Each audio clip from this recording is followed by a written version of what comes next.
আসসালামু আলাইকুম গাইস, আপনারা সকলে কেমন আছেন? আশা করি সবাই ভালো আছেন। এই যে ভাই, রাইত হয়ে গেছে, বউ নাই বাড়ি। হ্যাঁ, এই যখন এই যে ভাত তো বসাইছি, এই এখন মরিচ কাটিয়া লাগেছে। হ্যাঁ, এটা দিয়ে আবার এখন আলুর ভাজি করিব, ঠিক আছে। তারপরে আপনার হচ্ছে ডাউল পাক করিব। হুম, এই জন্য মরিচ কাটিয়ে নিচ্ছি। এই যে এখন আলু কাটিয়া লাগিবে। যার যার বউ নাই ভাই, তার তার কপালত খুব দুঃখ। আর বউ থাকিয়াও যদি বউ না থাকে, তাহলে ফির আরো বেশি দুঃখ, ঠিক আছে। তো আপনারা যারা আছেন, যারা দেখতেছেন, তারা অবশ্যই অবশ্যই জানাবেন যে আমি কাজটা কি আসলে ঠিক করতেছি না বেঠিক করতেছি। কারণ ও আছে ব্যস্ত, ও নাই।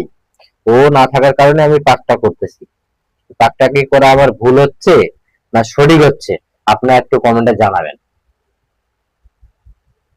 এই যে মরিচ কাটা হয়ে গেল। হ্যাঁ, মরিচ পেস্ট কেটে নিলাম। এটা এই যে এখন চিকন চিকন করে আলু কাটতেছে। হ্যাঁ, এই আলুটা এখন ভাজি করিব, ঠিক আছে। ভাজি আর হচ্ছে তোমার ডাউল করিব, ঠিক আছে। যাক, রান্নাটা শেষ করে তারপর কি হবে হবে। অবশেষে এই যে ডালটা সিদ্ধ হইলো। হ্যাঁ, এই যে ডালটা সিদ্ধ হয়ে গেছে। আর তারপরে যা করণীয় করিব এখন। হ্যাঁ, তো সবসময় আপনারা সঙ্গে থাকবেন আর ভিডিওটা কন্টিনিউ করবেন।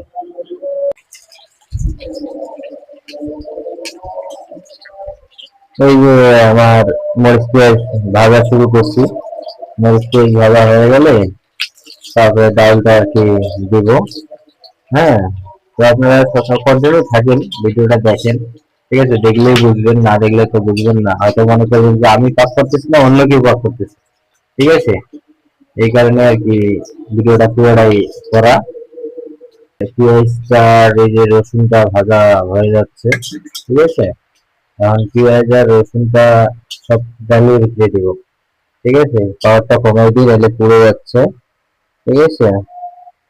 এই যে পেঁয়াজ রসুন ভাজা হয়ে গেছে, এখন একটি ডালের মধ্যে দিয়ে দিব, ব্যাস আর কিছু না। এই যে ডালের ভিতরে দিয়ে দেবো এইভাবে আস্তে করে। এই যে